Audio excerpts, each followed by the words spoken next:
محنت کے عوض وہ کوئی اجرت نہیں مانگی۔ جب ماں کی بات آ گئی تو ماں سے کتنے لوگوں کو محبت ہے، دیکھنا چاہتا ہوں کہ محنت کے عوض وہ کوئی اجرت نہیں مانگی، دنیا سے کوئی حسب ضرورت نہیں مانگی، اور یہ ماں کا جگر ہے کہ لہو اپنا پلا کر بچوں سے کبھی دودھ کی قیمت نہیں مانگی۔ ارے یہ ماں کا جگر ہے کہ لہو اپنا پلا کر بچوں سے کبھی دودھ کی قیمت نہیں مانگی۔ اور جناب مذکر کمال صاحب جب اپنا کلام پیش کر رہے تھے مدینہ کے حوالے سے، تو مجھے بھی یاد آ گیا مذکر بھائی کہ نشاط کیف مزہ اور سرور آئے گا اہل اسٹیج کی جانب سے، چونکہ کتنے لوگ ہمیں کن کن کا نام لوں، جناب اسد اعظمی صاحب خصوصاً، کہ نشاط کیف مزہ اور سرور آئے گا، ادھر بھی ایک دن اذن حضور آئے گا۔ مدینہ کتنے لوگ جانا چاہتے ہیں؟ ہاتھ اٹھا کر بتائیے تو، سبھی لوگ جانا چاہتے ہیں نا؟ مچل کر بولیے سبحان اللہ، ایک مرتبہ اپنی امی کے نام پر بولیے سبحان اللہ، کہ نشاط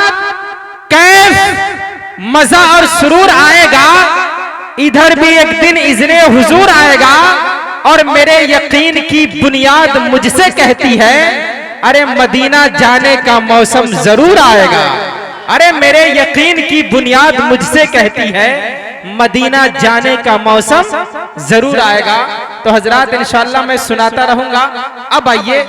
میں بلا کسی تمہید و تعریف کے جناب حضرت مولانا پروفیسر آفتاب عالم صاحب قاسمی سے گزارش کرتے ہیں کہ حضرت والا تشریف لائے اور اپنی نصیحت سے ہم سب کو نوازیں۔ الحمدللہ نحمده ونستعینه ونستغفره ونؤمن به ونتوکل علیہ ونعوذ باللہ من شرور انفسنا ومن سیئات اعمالنا من يهده الله فلا مضل له ومن يضلل فلا هادي له ونشهد ان لا اله الا الله وحده لا شريك له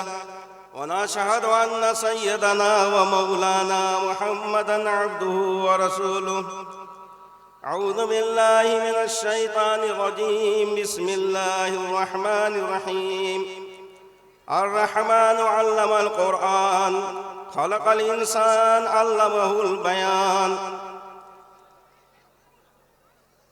وقال النبي صلى الله عليه وسلم خیرکم من تعلم القرآن وعلمہ۔ جچتے نہیں بخشے ہوئے فردوس نظر میں، جچتے نہیں بخشے ہوئے فردوس نظر میں،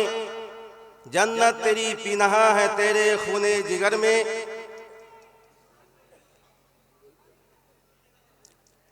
حضرات گرامی،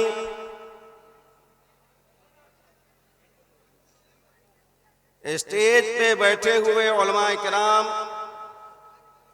اور صدر محترم اور پردہ نشی میری ماں اور بہنوں،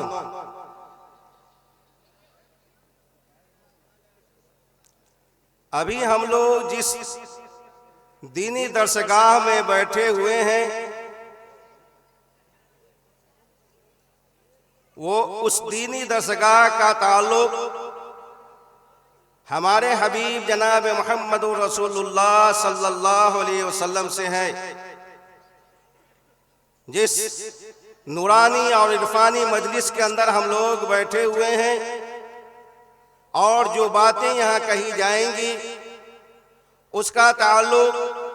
ہمارے حبیب جناب محمد رسول اللہ صلی اللہ علیہ وسلم سے ہے۔ یہ درسگاہ جس کو آپ دیکھ رہے ہیں، جس کے اندر دینی تعلیم دی جا رہی ہے، یہ کوئی معمولی درسگاہ نہیں، بلکہ اس کا تعلق 7 سمندر پار مدینہ منورہ کے اندر موجود اصحاب صفہ کے سے ہے۔ حضرات گرامی، سب سے پہلے اللہ کے رسول جناب محمد رسول اللہ صلی اللہ علیہ وسلم نے صحابہ کرام کو سکھانے کے لیے، اس کو بتانے کے لیے اور ان کو سارے مسائل سے واقف کرانے کے لیے مدینہ منورہ کے اندر مسجد نبوی کے اندر جو ایک درسگاہ قائم کی تھی، اسی درسگاہ سے تعلق دنیا کے اندر جتنی بھی درسگاہ موجود ہیں اسی سے اس کا تعلق ہے۔ چونکہ وقت بہت کم دیا گیا ہے، اس وقت میں اپنی باتیں پوری کرنی ہیں، میں آپ کے سامنے بیان کرنے جا رہا ہوں یہ دینی درسگاہ جس کا تعلق علم سے ہے،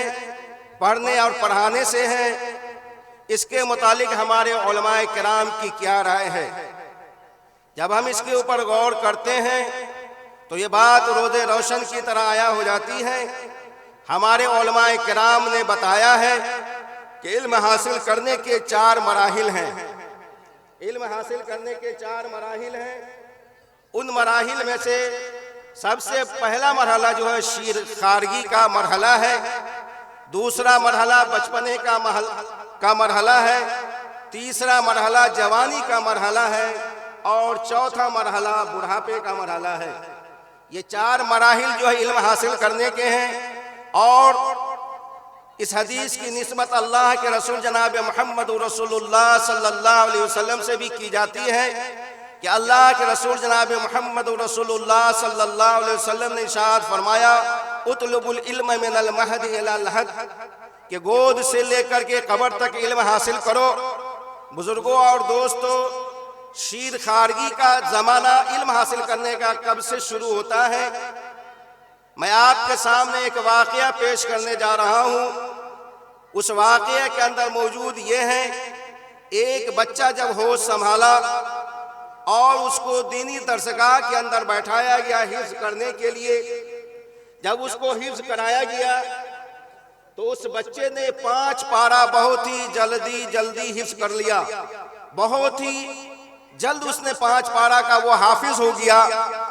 لیکن جب اس کے بعد 6 پارے کی بات آئی تو جب اس کو حفظ کرایا جاتا تھا تو اس کو یاد ہی نہیں ہوتا تھا۔ جب اس کو حفظ کرایا جاتا تھا تو اس کو یاد ہی نہیں ہوتا تھا۔ تو وہاں کے عالموں نے اس کا پتہ لگایا، جو وہاں مدرس تھے انہوں نے اس کا پتہ لگایا کہ آخر کون سی ایسی بات ہے کہ 5 پارہ تو اس بچہ نے بہت ہی جلدی حفظ کر لیا، لیکن 6 پارہ سے وہ آگے نہیں چل رہا ہے۔ جب معلوم کیا اس کے گھر والوں سے تو پتہ یہ چلا کہ اس کی ماں جو ہے 5 پارہ کی حافظہ تھی، اور جب وہ بچہ اس کے پیٹ میں آیا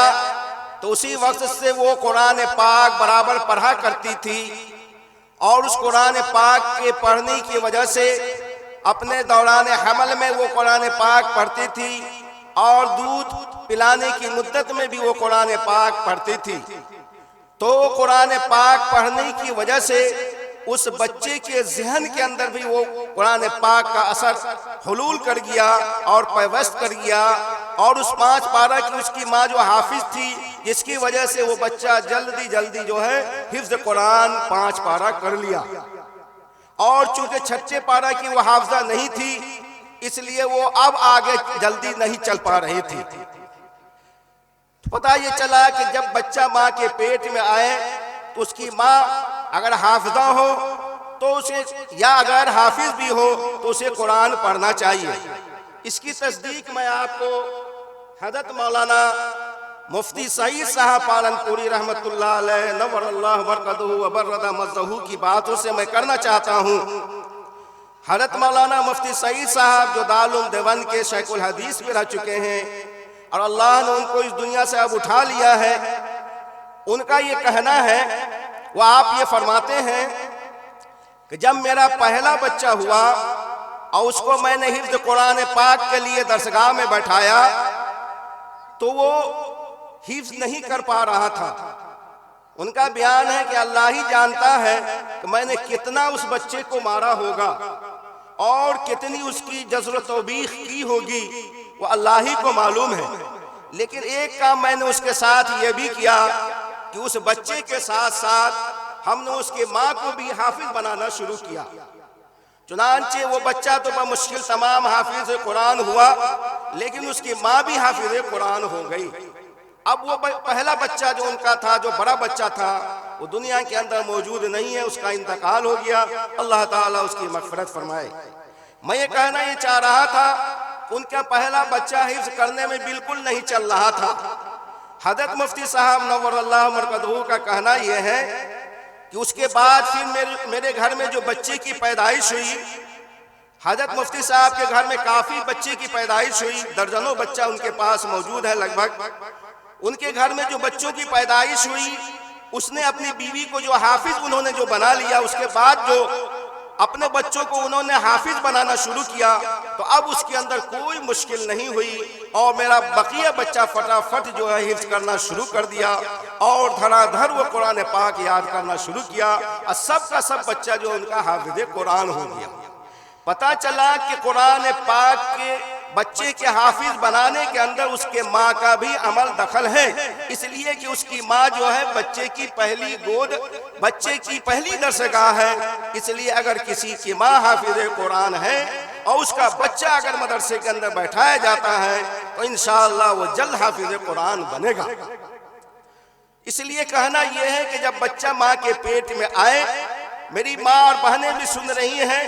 اس بات کو وہ یاد رکھیں کہ قرآن پاک کی زیادہ سے زیادہ وہ تلاوت کیا کریں، اس لیے کہ اس کا اثر اس کے بچے کے اوپر پڑتا ہے۔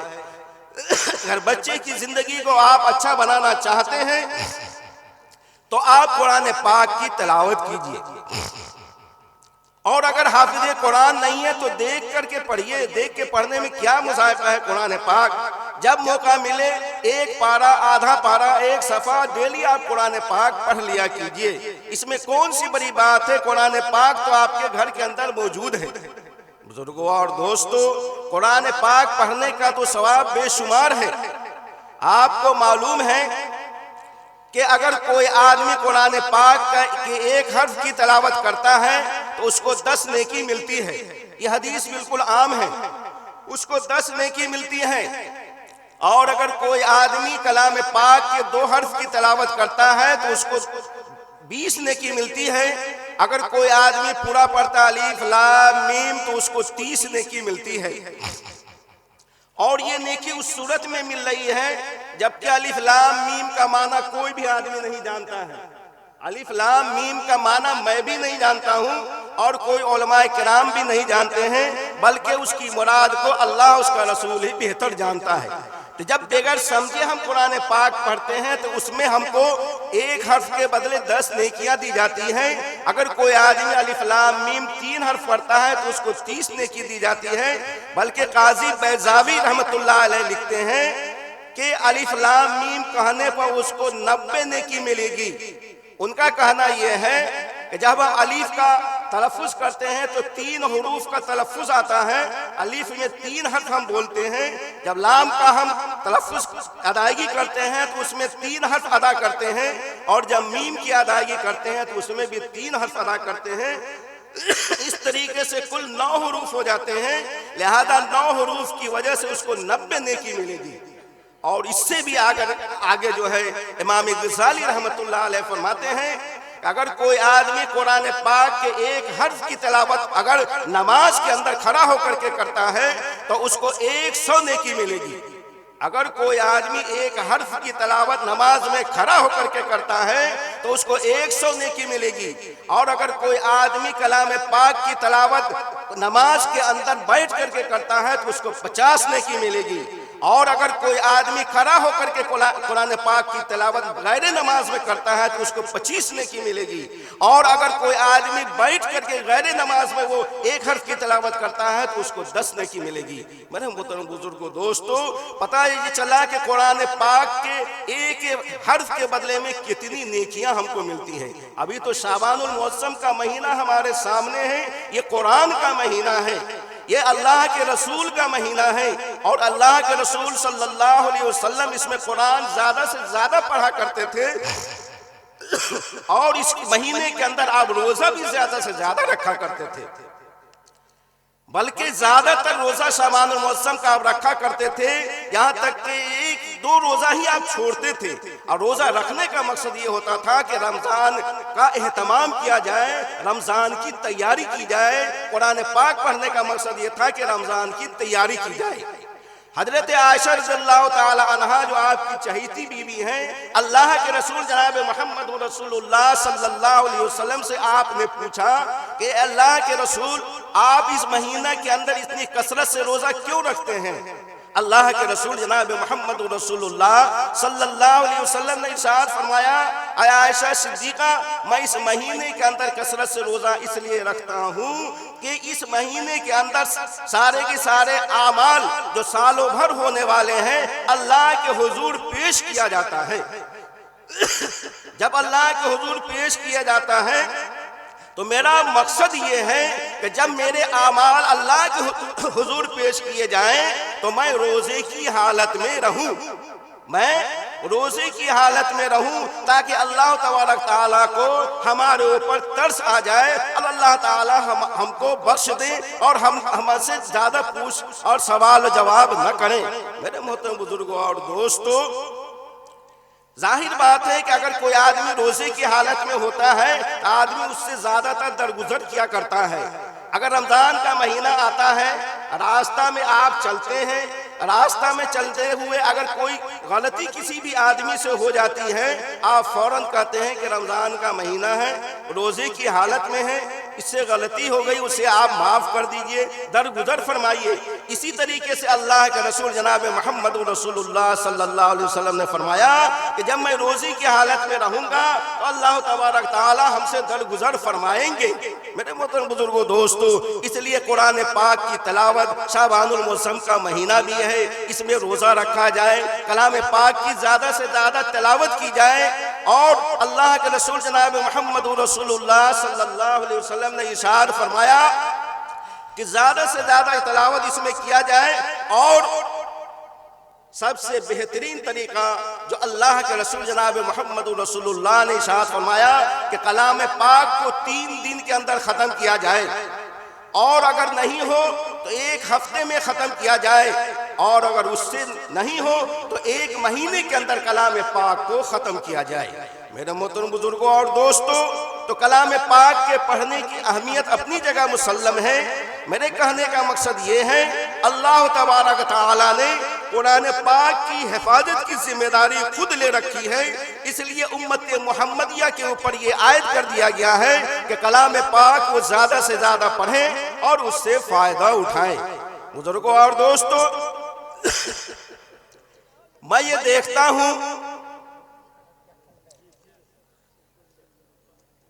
دیکھتا ہوں کہ آج حافظ قرآن 10 سال کا بچہ ہو رہا ہے۔ آج حافظ قرآن 10 سال کا بچہ ہو رہا ہے۔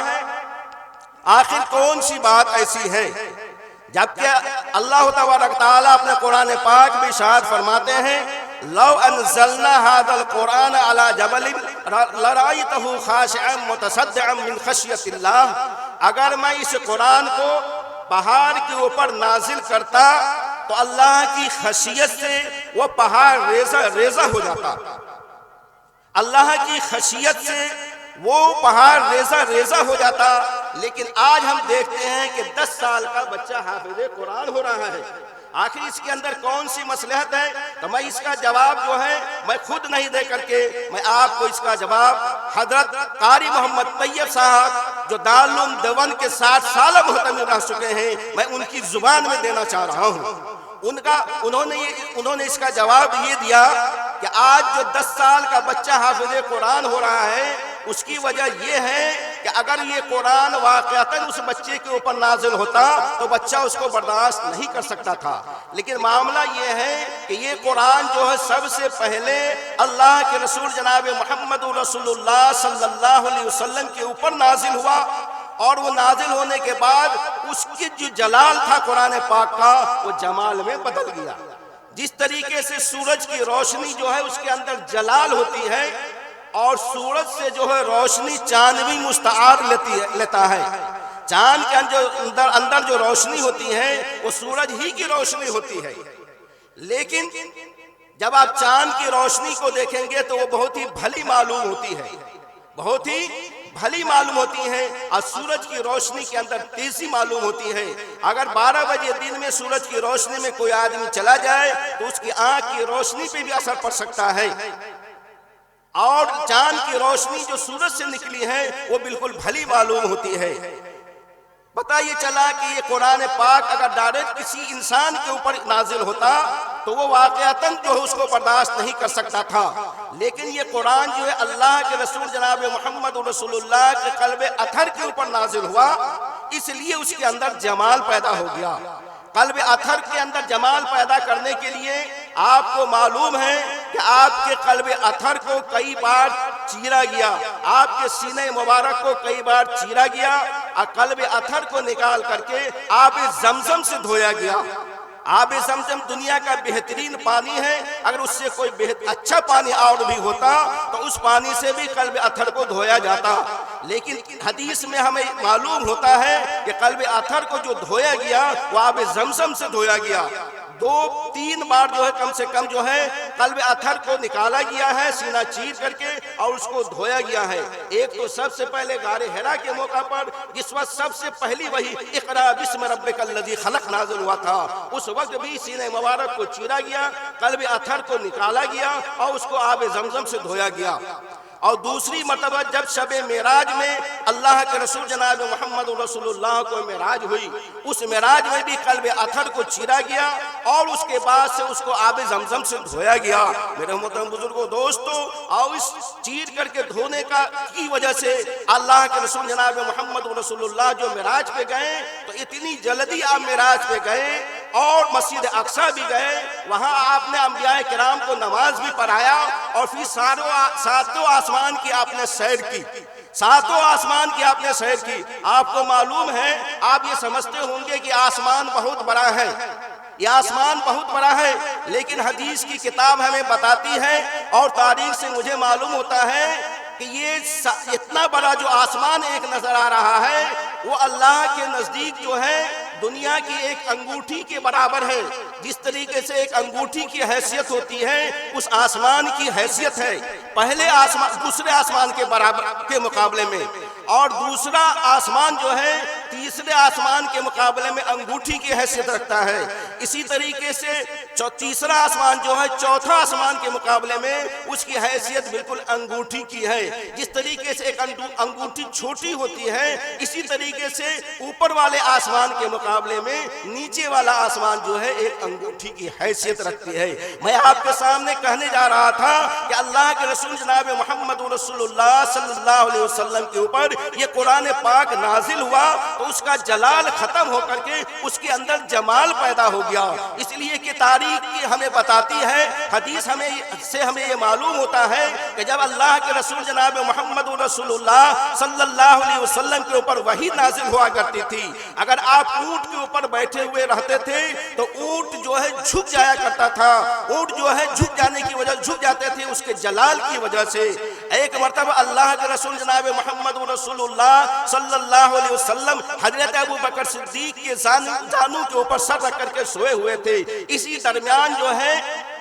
وحی کا نزول شروع ہوا، قرآن پاک کا نزول شروع ہوا۔ پتہ چلا حضرت ابو بکر صدیق کا بیان ہے، مجھے ایسا لگ رہا تھا کہ میرا جو ہے ران پھٹ جائے گا، میرا جو ہے پاؤں پھٹ جائے گا، اتنا دباؤ تھا قرآن پاک کے نازل ہونے کی وجہ سے۔ پتہ ہی چلا کہ قرآن پاک کے اندر جلال ہے اور اس کی وجہ سے جو ہے اس شدت کی وجہ سے جو ہے لوگوں کو تکلیف کا احساس ہوتا تھا۔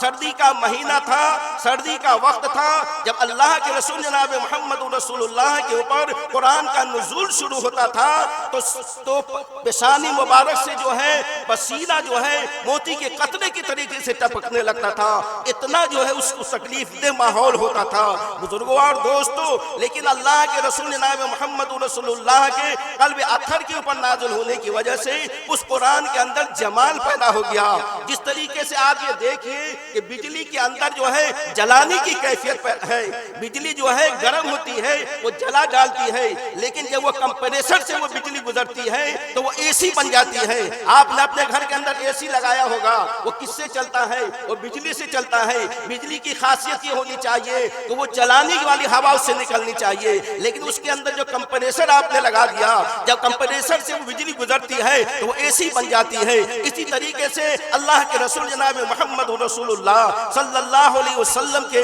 سینہ مبارک کے اوپر جب قرآن پاک کا نزول ہوا تو اب وہ جو ہے اس کے اندر جمال پیدا ہو گیا۔ جب جمال پیدا ہو گیا تو آج 10 سال کا بچہ بھی حافظ قرآن ہو رہا ہے، اور 10 سال کا بچہ حافظ قرآن ہو رہا ہے اور اس کے درجات بلند ہو رہے ہیں۔ اور یہ قرآن پاک جو ہے اس کا فائدہ صرف دنیا ہی کے اندر نہیں ہے بلکہ دین کے اندر بھی اس کا فائدہ ہے۔ اللہ کے رسول جناب محمد رسول اللہ صلی اللہ علیہ وسلم نے ارشاد فرمایا، خیرکم من تعلم القرآن علمہ، تم میں سے بہترین وہ ہے جو قرآن پاک کی تعلیم سیکھتا ہے اور دوسروں کو سکھاتا ہے۔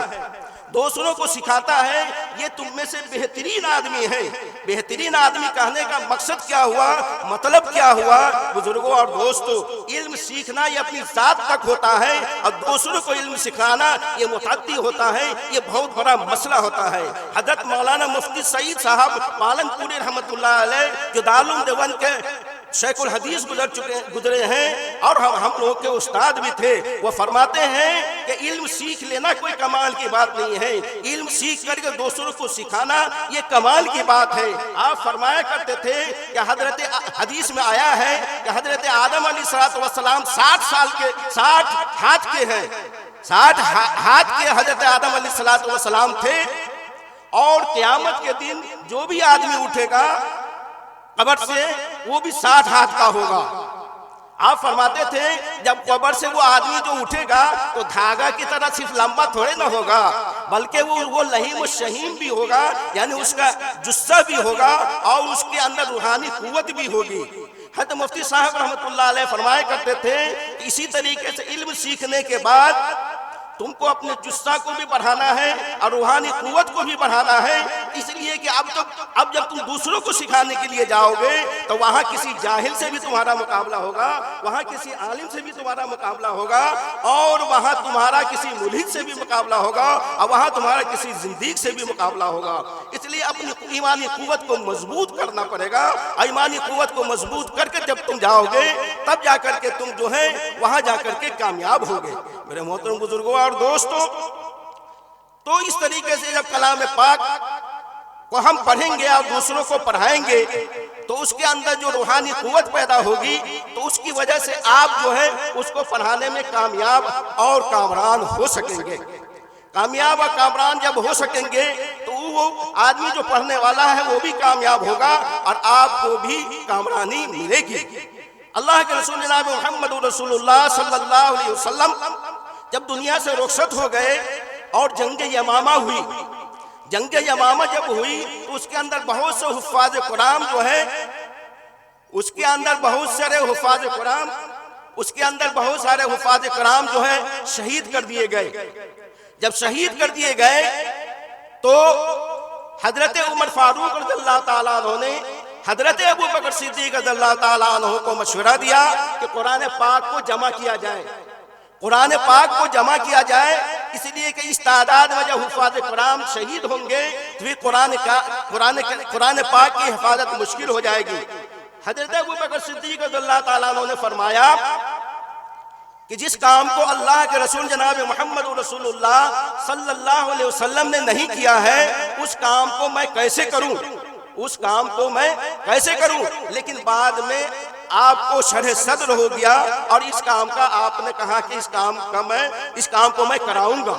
چنانچہ حضرت زید بن ثابت رضی اللہ تعالیٰ عنہ کو آپ بلاتے ہیں اور بلانے کے بعد یہ ذمہ داری حضرت زید بن ثابت کے حوالے کرتے ہیں کہ قرآن پاک کو جمع کیا جائے۔ جب ان سے انہوں نے کہا حضرت ابو بکر صدیق رضی اللہ تعالیٰ عنہ نے، تو وہ بھی وہی بات دہرائے کہ جس کام کو اللہ کے رسول نے نہیں کیا تھا اس کام کو میں کیسے کروں۔ پھر ان کو بھی شرح صدر ہو گیا اور اس کام کا بیڑا انہوں نے اٹھایا۔ حضرت زید بن ثابت رضی اللہ تعالیٰ عنہ فرماتے ہیں کہ اگر مجھے یہ کام دیا جاتا کہ پہاڑ کو اپنی جگہ سے دوسری جگہ ڈالا جائے، دوسری جگہ لے جایا جائے تو یہ کام میرے لیے آسان تھا، لیکن قرآن پاک کو جمع کرنے کا جو حکم حضرت ابو بکر صدیق رضی اللہ تعالیٰ عنہ نے ہم کو جو دیا یہ ہمارے لیے بہت کام مشکل تھا، لیکن جب میں نے اس کا ارادہ کر لیا تو میں نے اس کو کرنا شروع کیا اور قرآن پاک کو جمع کرنا آپ نے شروع کیا اور اس کے لیے شرط یہ رکھی گئی کہ جو بھی کوئی بھی ایک آیت لے کر کے آئے گا اس کے ساتھ 2 گواہ بھی ہونا چاہیے۔ چنانچہ قرآن پاک سارا کا سارا جمع ہو گیا 2 گواہوں کے ساتھ، لیکن ایک آیت جو پیش کی گئی حضرت خزیمہ رضی اللہ تعالیٰ عنہ کی طرف سے، تو اس میں 2 گواہ موجود نہیں تھا۔ سب لوگ اس قرآن پاک کو پڑھ رہے تھے، پڑھا رہے تھے، سب کو یاد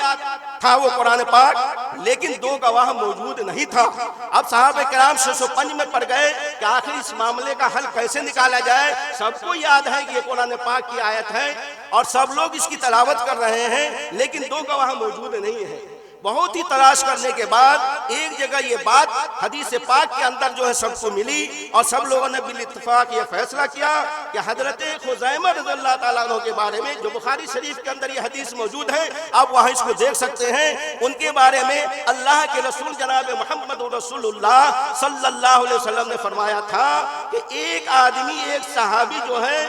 ان کی گواہی 2 آدمی کے برابر ہوگی۔ ان کی گواہی جو ہے 2 آدمی کے برابر ہوگی۔ لہذا اس بات کو مد نظر رکھتے ہوئے میرے محترم بزرگوں اور دوستوں، اس آیت کو قرآن پاک کے اندر لکھا گیا اور قرآن پاک کو جمع کر دیا گیا۔ بزرگوں اور دوستوں، اب وہی قرآن پاک جو ہے حضرت عثمان غنی رضی اللہ تعالیٰ عنہ کے زمانے میں پھر ایک بار جو ہے اس کو جمع کرنے کے لیے لایا گیا اور اس کا نسخہ تیار کر کے جگہ جگہ جو ہے بھیجا گیا۔ وہی قرآن پاک آج ہم لوگ پڑھ رہے ہیں، جس کے ایک ایک حرف کی حفاظت اللہ تبارک تعالیٰ نے اپنے ذمے لے رکھی ہے۔ ایک ایک حرف کی حفاظت، اِنَّا نَحْنُ نَزَّلْنَا الذِّكْرَ وَإِنَّا لَهُ لَحَافِظُونَ، یعنی قرآن پاک کو ہم نے نازل کیا ہے اور ہم ہی اس کی حفاظت کرنے والے ہیں۔ اللہ نے حفاظت کا ذمہ اپنے ذمے رکھا ہے، اس لیے آج 10 سال کا بچہ اور 20 سال کا بچہ حافظ قرآن ہو رہا ہے، اور دینی درسگاہ کا مطلب ہی ہوتا ہے کہ دین کی تعلیم زیادہ سے زیادہ دی جائے اور قرآن پاک کو زیادہ سے زیادہ عام کیا جائے۔ میرے محترم بزرگوں اور دوستوں، تو اس طریقے سے قرآن پاک جمع ہوا اور یہ قرآن پاک ہم کو پڑھایا جاتا ہے۔ اللہ تبارک تعالی ہمیں اس قرآن پاک سے فائدہ اٹھانے اور فائدہ اٹھا کر کے نسل در نسل کو اس کا فائدہ اٹھانے کی توفیق عنایت فرمائے، اور میرا بچہ جو بالکل معصوم ہوتا ہے، ان کے دلوں کے اندر جو ہے قرآن پاک، اللہ کے رسول جناب محمد رسول اللہ صلی اللہ علیہ وسلم کی باتیں، اللہ کے رسول کا فرمان اور اللہ کے رسول کی حدیث کس طریقے سے ان کے پاس تک پہنچے، یہ ذمہ داری جو ہے مدرسے کی ہوا کرتی ہے، اور مدرسہ جو ہے ایک دینی درسگاہ ہے، اور یہاں یہ گویا کہ اسلام کا پاور ہاؤس ہے، یہاں سے علم کا بٹوارا ہوتا ہے۔ اس علم کو ہمیں حاصل کرنا چاہیے۔ مدرسے کے اندر جو پڑھنے والے بچے ہوتے ہیں بالکل غریب ہوا کرتے ہیں اور یتیم ہوا کرتے ہیں۔ اچھے اچھے لوگوں کے بچے تو اسکول میں جاتے ہیں، لیکن مدرسے کے بچے غریب ہوا کرتے ہیں۔ میں ایک واقعہ سنا کر کے اپنی بات ختم کر دیتا ہوں۔ سہارنپور کے ایک شیخ الحدیث حضرت مولانا یونس صاحب گزرے ہیں۔ حضرت مولانا یونس صاحب جو مظاہر علوم کے شیخ الحدیث گزرے ہیں، ان کے بچپنا کا زمانہ ہے۔ آپ جو ہے مظاہر العلوم ہی کے اندر آپ نے علم حاصل کیا۔ ان کا واقعہ جیسا آپ غور سے سنیے، جب ان کے بچپنا کا زمانہ تھا، وہ علم حاصل کر رہے تھے مظاہر العلوم میں، تو ان کو ایک مرتبہ بخار آ گیا اور وہ اپنے گھر چلے گئے۔ اور 3 دن کے بعد وہ اپنے گھر سے آئے۔ مولانا مظفر صاحب جو اس وقت جو ہے اس مدرسے کے محتمم تھے، انہوں نے حضرت مولانا یونس صاحب شیخ الحدیث مظاہر العلوم، ان سے انہوں نے پوچھا کہ 3 دن سے آپ جو ہے مدرسے نہیں آ رہے تھے، بابو کیا حال ہے؟ انہوں نے بتایا، میں گھر پہ گیا تو مجھے بخار آ گیا۔ انہوں نے پوچھا کہ بابو کچھ کھانا وغیرہ کھائے ہو، دوائی وغیرہ کھائے ہو؟ انہوں نے کہا کہ 3 دن سے پانی کا ایک قطرہ بھی میرے منہ میں نہیں گیا ہے، میں دوائی کہاں سے کھا سکتا ہوں؟ گھر والے ہماری اس لائق نہیں ہیں کہ میں دوائی بھی کھا سکوں۔ حضرت مولانا مظفر صاحب جو محتمم تھے اس وقت مدارالعلوم کے، انہوں نے اپنے جیب میں ہاتھ دیا، اور جیب میں ہاتھ دینے کے بعد بمشکل تمام جو ان کے جیب سے پیسہ نکلا وہ ایک 4 آنا نکلا۔ وہ 4 آنا پیسہ نکال کر کے مولانا یونس صاحب جو اس وقت بچے تھے ان کے ہاتھ میں دیا، اور کہا کہ بیٹا اس سے جا کر کے تم چائے پی لینا، کچھ کھا پی لینا۔ بزرگوں اور دوستو، حضرت مولانا مظفر صاحب کے پاس بھی جیب میں، جبکہ وہ محتمم تھے، ان کے جیب میں 4 آنا سے زیادہ پیسہ نہیں تھا۔ یہ تھے اس وقت کے محتمم اور بچے کا حال، کہ نہ محتمم کے پاس پیسہ تھا اور نہ بچے کے پاس پیسہ تھا۔ لیکن جب آپ شیخ الحدیث بنے تو آپ یہ فرماتے ہیں کہ میں نے اللہ کے رسول جناب محمد رسول اللہ صلی اللہ علیہ وسلم کو کتنی بار ہم نے خواب میں دیکھا ہے مجھے یاد نہیں، لیکن کم از کم جو ہے 80 بار ہم نے اللہ کے رسول جناب محمد رسول اللہ صلی اللہ علیہ وسلم کو خواب میں دیکھا ہے۔ بزرگوں اور دوستو، ایک بچہ جو بالکل کھانے کے لیے ترس رہا تھا، اللہ تبارک تعالیٰ نے اس کو کتنا بڑا مقام دیا، جو مدارالعلوم کے شیخ الحدیث بنے، اور اللہ کے رسول کو 80 بار انہوں نے خواب میں دیکھا، اور ساری دنیا کے والوں کو جو علم کی دولت سے نوازا، وہ الگ چیز ہے۔ بزرگوں اور دوستو، اس لیے میرے کہنے کا مقصد یہ ہے، یہاں بچہ بھی موجود ہو، وہ بھی کان کھول کر کے سن لیں کہ غربت سے گھبرانا نہیں چاہیے، پریشانی سے گھبرانا نہ چاہیے۔ علم حاصل کرنے والوں کو علم حاصل کرنے کے لیے محنت اور لگن سے کام کرنا چاہیے۔ اللہ تبارک تعالیٰ ضرور نوازے گا، اس کے خزانے میں کسی چیز کی کمی نہیں ہے، جو چیز آپ مانگیں گے وہ چیز وہاں سے ملے گا۔ اللہ تبارک تعالیٰ ہمیں کہنے سننے سے زیادہ عمل کرنے کی توفیق عنایت فرمائے۔ وما علینا۔